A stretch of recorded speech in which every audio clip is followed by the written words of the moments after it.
Assalamualaikum warahmatullahi wabarakatuh. Perkenalkan, nama saya Muhammad Herobi. Di sini dipanggilnya Pak Robi.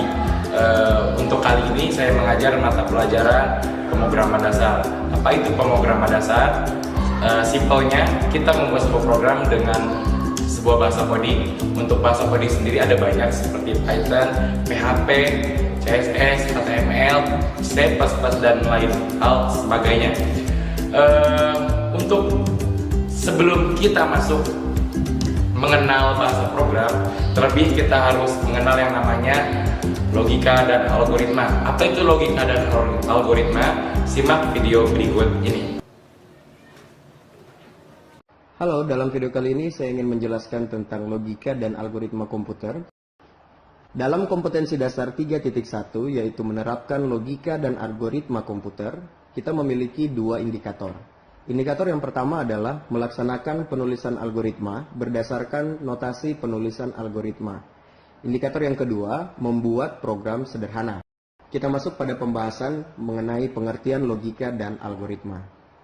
Pengertian algoritma itu sangat lekat dengan kata logika, yaitu kemampuan seorang manusia untuk berpikir dengan akal tentang suatu permasalahan yang dapat menghasilkan sebuah kebenaran, bisa dibuktikan, dan dapat diterima akal. Logika juga seringkali dihubungkan dengan kecerdasan. Seseorang yang mampu berlogika dengan baik seringkali disebut sebagai pribadi yang cerdas. Poin yang selanjutnya, logika itu identik dengan masuk akal dan penalaran.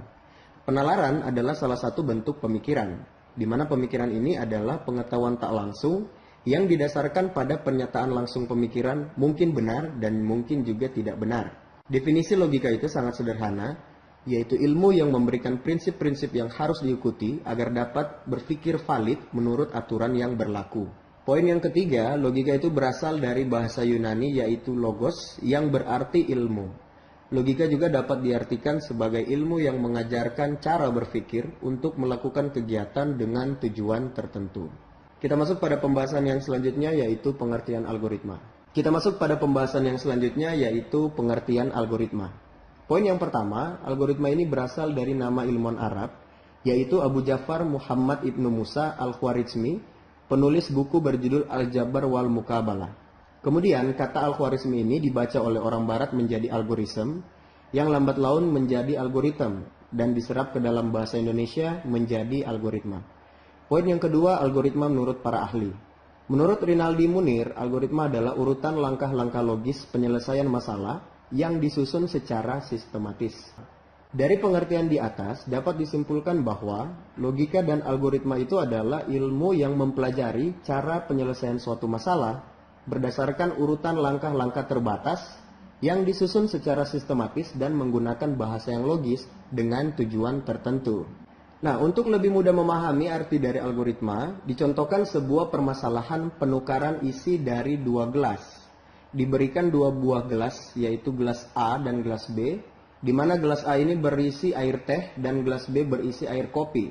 Pertukaran isi gelas tersebut sehingga menghasilkan gelas A yang semula berisi air teh menjadi berisi air kopi, dan gelas B yang semula berisi air kopi menjadi berisi air teh. Cara penyelesaian permasalahan ini adalah sebagai berikut. Untuk mempertukarkan isi gelas dengan benar, maka kita memerlukan gelas tambahan yang kita beri nama gelas C sebagai tempat penampungan sementara. Nah, berikut algoritmanya. Pertama, siapkan gelas cadangan C. Kedua, tuangkan air teh dari gelas A ke dalam gelas C, di mana saat ini gelas A menjadi kosong.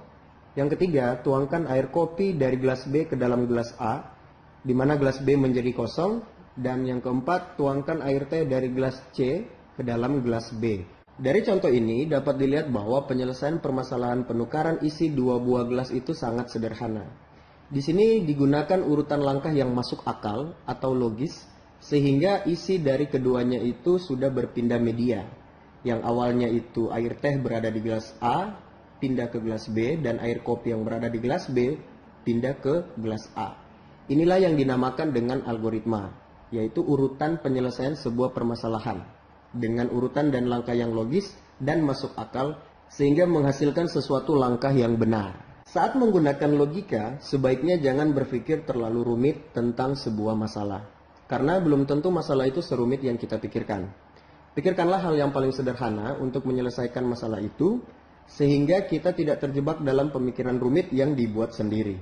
Dalam menentukan algoritma untuk menyelesaikan suatu permasalahan, mungkin kita akan dihadapkan pada beberapa pilihan algoritma.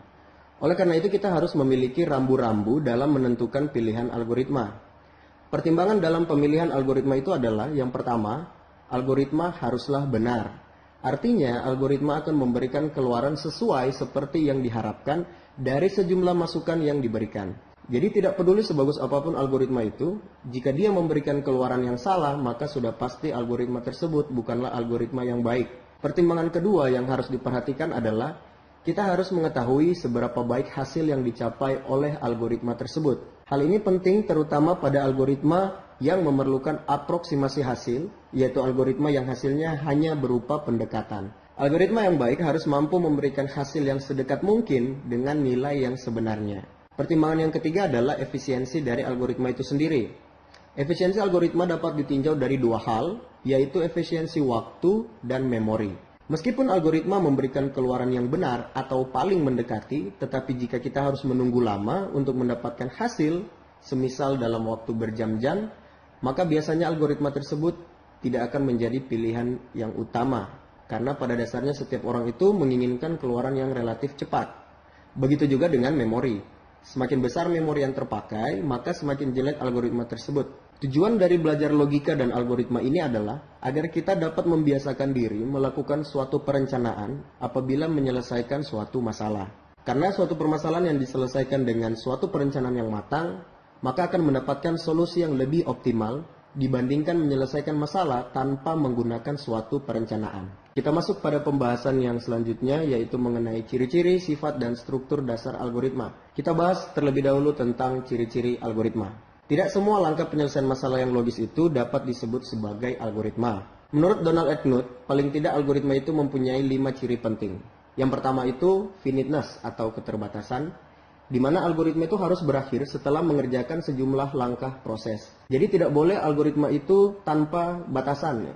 Jadi dia harus dalam bentuk keterbatasan. Yang kedua, definiteness atau kepastian, di mana setiap langkah harus didefinisikan secara tepat dan tidak berarti ganda atau ambigu. Yang ketiga, dia harus memiliki input, ya, di mana algoritma itu paling tidak memiliki 0 atau lebih data masukan. Yang keempat, output atau keluaran, di mana algoritma juga harus memiliki 0 atau lebih hasil keluaran. Yang terakhir, effectiveness atau efektivitas, di mana algoritma itu harus efektif, langkah-langkah algoritma itu dikerjakan dalam waktu yang wajar. Nah, selanjutnya sifat dari algoritma itu, yang pertama, dia tidak menggunakan simbol atau sintaks dari suatu bahasa pemrograman tertentu. Yang kedua, dia juga tidak tergantung pada suatu bahasa pemrograman tertentu.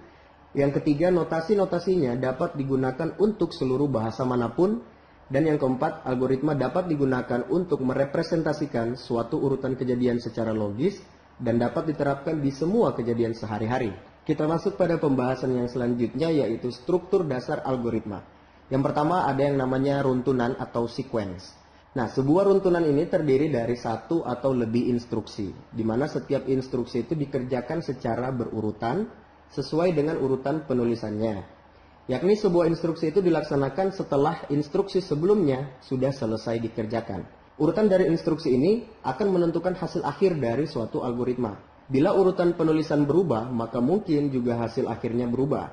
Contoh lain dari runtunan aksi adalah algoritma penukaran dua bilangan bulat. Yaitu yang pertama kita deklarasikan misalnya A, B, dan C sebagai bilangan bulat. Lalu kita masukkan nilai A dan B. Yang ketiga kita masukkan nilai A ke dalam C. Yang keempat kita masukkan nilai B ke dalam A. Dan yang kelima kita masukkan nilai C ke dalam B. Jadi seperti itulah contoh dari struktur dasar runtunan atau sequence. Kita masuk pada struktur dasar yang selanjutnya, yaitu pemilihan atau selection. Kadangkala terdapat suatu kejadian yang baru akan dikerjakan jika suatu kondisi tertentu telah terpenuhi. Pemilihan yaitu instruksi yang dikerjakan dengan kondisi tertentu, di mana kondisi ini adalah persyaratan yang dapat bernilai benar atau salah. Jadi satu atau beberapa instruksi hanya akan dilaksanakan apabila kondisi bernilai benar, sebaliknya apabila salah maka instruksi tidak akan dilaksanakan. Sebagai contoh kasus pemilihan atau selection adalah dalam penentuan bilangan genap atau ganjil seperti berikut ini. Yang pertama, masukkan bilangan sebagai sebuah bilangan bulat. Yang kedua, bagi bilangan dengan angka 2, simpan nilai sisa pembagian dalam variabel sisa. Yang ketiga, jika nilai sisa sama dengan 0, maka kerjakan langkah keempat. Langkah keempat itu adalah tampilkan kata genap ke layar komputer. Yang kelima, jika nilai sisa tidak sama dengan 0, maka kerjakan langkah 6. Di mana langkah 6 ini adalah perintah untuk menampilkan kata ganjil ke dalam layar. Ketujuh, selesai. Jadi di sini apabila salah satu kondisi sudah terpenuhi, maka akan dijalankan instruksi sesuai dengan kondisi tersebut.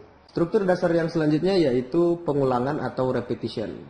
Nah, pengulangan ini merupakan kegiatan mengerjakan sebuah atau sejumlah aksi yang sama sebanyak jumlah yang ditentukan atau sesuai dengan kondisi yang diinginkan. Beberapa statement pengulangan di bahasa pemrograman yaitu for, while, do while, repeat until, for down to do, for to do, dan lain-lain. Sebagai contoh adalah menampilkan huruf tertentu sebanyak n kali ke layar sebagai berikut. Yang pertama, deklarasikan variabel huruf untuk menyimpan karakter yang akan ditampilkan. Kedua, deklarasikan variabel n untuk menyimpan banyaknya perulangan. Yang ketiga, deklarasikan variabel counter yang digunakan sebagai counter perulangan yang sudah dilakukan. Yang keempat, masukkan sebuah karakter dan simpan dalam variabel huruf. Kelima, masukkan banyaknya perulangan yang diinginkan dan simpan dalam variabel n. Yang keenam, set nilai counter dengan 0. 7, tampilkan huruf ke layar. 8, lakukan penambahan counter dengan 1. 9, jika nilai counter kurang dari n, maka dia akan mengerjakan langkah ke-6, yaitu men-set nilai counter dengan 0.